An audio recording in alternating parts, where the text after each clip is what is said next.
So A Quiet Place Part 2 released in 2020. So this is a sequel to the first one. The first one came out in 2018, this one came out in 2020. So not a huge gap in terms of like, how long it took for the sequel to come out. But yeah, this was definitely a anticipated sequel in my opinion. And once again, this movie was directed by John as well. Amazing director, amazing director.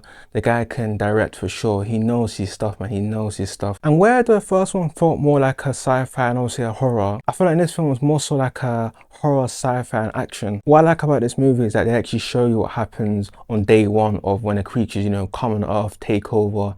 And yeah, I thought that was interesting. I can't lie. I thought that was really interesting. And once again, the main characters is Emily Blunt and also those two kids. Obviously, John's not in this movie anymore because he got yeeted up by that creature and number one. And we also now have Cillian Murphy as well. Cillian Murphy is also in this movie, so that was pretty cool, man, because I love me some Cillian Murphy. Yeah, Cillian Murphy, man, that guy's a good actor still. But obviously, like I said, we see the day one, how it took place and how it all came about and stuff, and I really thought that whole sequence was amazing. Like the creatures once again in this movie is so terrifying, they're so scary. And obviously in a day one sequence where we see, the creatures and stuff, even though it was like sunny and, it was like still morning and stuff, man, they're just so scary, man. And you can just see like the desperation Emily Blunt, like she don't know what's going on. It was such a tense scene. So obviously carried on from the first one, so the continuation, and yeah, man, poor John, man. Poor John. But this is like a different type of movie now, because obviously they're exploring the world now. Because obviously in the first one, it was more like a closed off world where they were kind of set in one location. At times, of course, they would go and travel to certain places, but for the most part, we were stuck in this sort of, house that they were living in or staying at. I don't know if they actually lived there before, but I'm pretty sure maybe they did, I don't know, but yeah, they were just staying in this house in this pretty much the entire movie in the first one. But in the second one, they actually go exploring. You actually see that it's not just the creatures that you have to kind of look out for now. There's also characters that they meet and they're introduced to who could be a threat, might not be, might. It's an apocalyptic world, there's no law, there's no rules, so you kind of have to wonder, are they good, are they bad?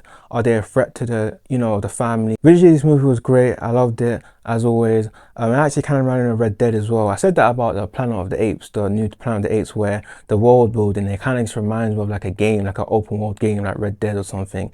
It just looks so gorgeous in it, so yeah, I never really had a problem when it came to the visuals when it comes to like these type of movies still. And I feel like with this movie as well, its focus definitely is the action and the horror combined together. Whereas the first one was more suspenseful where we didn't actually see the creatures as often. But in this movie, hey, they're out, man. Rise and shine, they're out, like literally, like you literally see them most of the time now. Since this is a sequel and since obviously the audience knows, what the creatures look like now, it's one of those things where it's like, we don't really need to hide the creatures anymore. We can kind of go all out in this movie and kind of just wreak havoc and just, show more of the creatures' abilities and show more of what the creatures are capable of. So that I think that's really cool. And yeah, the acting as always in this movie is great as well. Acting is great in this movie. I have nothing bad to say about the acting. The kids done a good job in this movie once again. Obviously they're not Oscar worthy or anything like that, but obviously they're good enough to where you're satisfied with the acting. You know what I mean? Like, nothing great, nothing amazing. It's just decent, mediocre acting. So I can't really complain, to be honest. And obviously you have Emily Blunt now taking the lead in this film, which to be fair, in the first one she was in the poster in the first one, but I feel like John Krasinski, the dad in the first one, he was kind of like the main character in my opinion. He was like the main guy, but obviously since he's gone now, I feel like Emily Blunt now is kind of taking over as like the main lead, and she was great in this movie. Her acting was great, which is kind of crazy, isn't it? Because in the first one she was pregnant, and now in this movie she has a baby now, so she actually has a baby now, so she's roaming around with a baby in her hand, and it just makes it more of like a suspenseful movie. They always find ways to make the movie more of like a suspenseful, like this movie in general. You really do feel bad and you really do feel sorry for her, because she's just like, a mom with two kids and she has like a baby as well, and you really feel bad for her, because like there's just all these creatures everywhere and you're just thinking like one sound they make and it's over, that's it. Like it's crazy, man. It's scary because these creatures are fast as hell. These creatures are fast, man. So you really feel for Emily Blunt's character, because she's just trying to protect her family, and obviously her husband's gone, which is, I don't know, that was so sad, man. I can't lie, it was sad still, it was sad. Because the way the dad died as well in the first one, like, it was emotional. Everything in that movie, in my opinion, was just so perfect in the first one. So when they continue in this second one, it's still such an amazing movie. Like,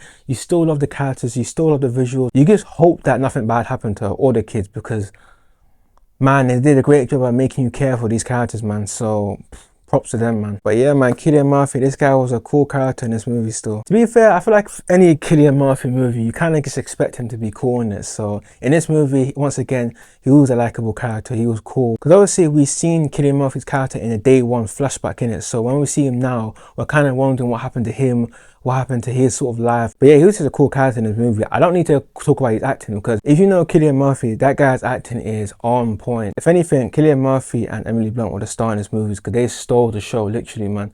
Their acting was just great, man. It's what you would expect though, like, you know what I mean? It didn't really surprise me. Because when I was going into this movie, I can't lie, I was going in with a lot of expectations, because I thought the first one was almost like, I guess you could say it was a masterpiece in my opinion. So when going into this second movie, I was expecting it to be really great. I was expecting to see something better. And yeah, man, they delivered, man, they delivered. And obviously you couldn't have made this movie like the first one where they're just in one location, because it would have just been a bit boring and repetitive. So I liked how this one was more of like a, you know, like I said, adventure movie where they're kind of exploring different places. I just kind of liked that a lot more. I liked the first one in it, but I just wanted to see something different in the second one, which they did. So yeah, man, I can't complain. The second one was really great. It was amazing. I don't know if I'd say I liked it more than the first one. It's hard to really say now. I feel like the first one was a really great movie. It really was. I kind of go back and forth in terms of which one I think is better, the first one or the second one. I don't know, man. But my goodness, once again, this daughter is rebellious, man. It's so annoying at times, I can't lie, because you just kind of get frustrated, because it's like, why do you keep being rebellious? Because in this movie, she basically runs off on her own, and you basically have Cillian Murphy's character who's trying to look for her, track her down in it. It's almost like a spin-off of the daughter and Cillian Murphy, where they kind of have their own little storylines, and you kind of have Emily Blunt who's also having her own issues and dealing with her own issues, and you know, has her kid with her as well. I kind of like that a lot though, because they all had their own separate storylines, so it was kind of fun. Like, it was kind of fun to see how, you know, we're seeing different things happening at different times, but I feel like it works a lot, I can't lie. So obviously when you have the daughter run off, it just creates the movie itself, you know what I'm saying? Because obviously they just stayed in one location once again. All you're gonna really do, you know what I mean? So I feel like her running off allowed those stories to be like an adventure, exciting, action-packed movie in my opinion. But I feel like these little monsters need to calm down, man, because they get so agitated when they hear like noise. I'm like, calm down, man, calm down. Maybe they're just having a bad day, you know what I mean? But obviously I feel like as we watch the movies more and more, and we will see part 3 and we see the prequel, it might give us more of like an indication of how they might defeat these creatures, or how they might, I guess, save the world. But I don't know if that's going to realistically happen, we'll see. But I feel like in this second one, I feel like it was more so trying to, you know, slowly delving in more into the fact of how to defeat these creatures. But I don't know.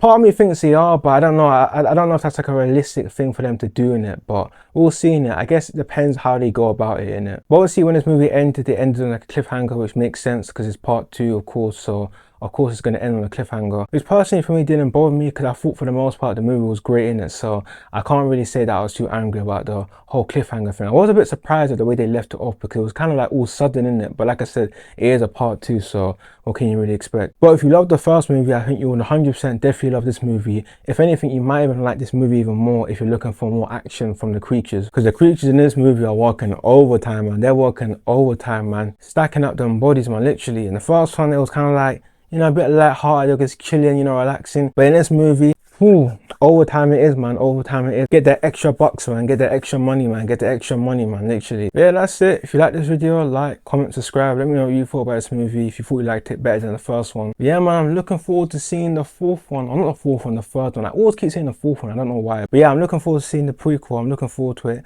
Like I said before in my other videos, I don't like prequels, but then again, it is A Quiet Place, and I feel like with A Quiet Place, you can't really go wrong in it. So we'll see how that movie does in it, but yeah, man, I can't wait to watch it still. But anyways, ciao.